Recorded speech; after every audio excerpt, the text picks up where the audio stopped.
do you say to women, especially midlife women who want to shift their mindset and they are committed to doing the 100 days of intentional change? You know, what mindset shift needs to happen first? What needs to happen so they can kind of jumpstart their journey into this intentional change or this Yeah. shift? It's interesting because as so much of our conversation has been about this interplay of, again, of being and doing, like Yeah, how should we be love it. thinking? How should we be feeling? What should we be doing? And like, which one comes first?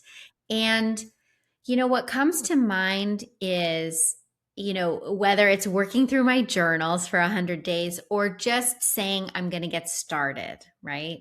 Um, again, I know there are plenty of times where we all have the urge to run into our boss's office and rage quit on the spot, right? But like, I've felt that.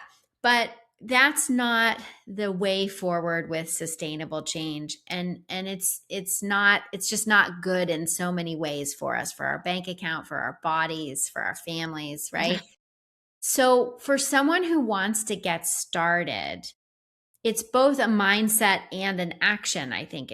And the question I would offer is, what is the smallest thing that you could do or try today to get started, right? Love And that question.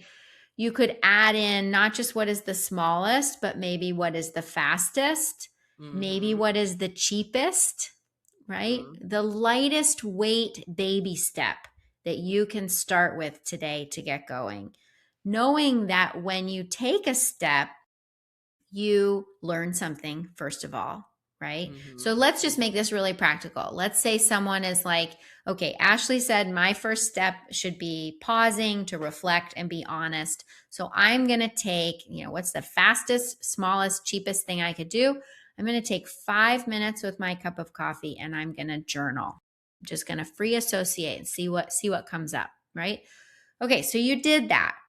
Now you have 5 minutes worth of notes, right? That you have likely learned something through, right? Right. Mm-hmm. So you've learned a bit. Maybe it's about what's important about this, or it's what's aggravating me today, or what am I just thinking about right now, right? That Mm-hmm. pause to reflect and be honest.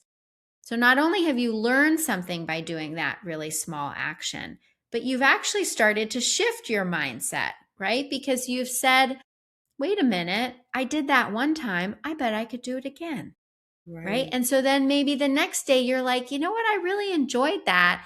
I think I could do it a little bit longer, or maybe I'd like to take my journal to the park because that feels more inspiring to me, right? And so Mm-hmm. then you do it again. And oh my goodness, I'm learning more and I'm continuing. I'm building confidence. I'm starting to pay attention to my inner voice, right? So always start with the smallest thing you can do, knowing that it will compound over time. You'll learn and you'll develop more confidence in yourself the more you practice it.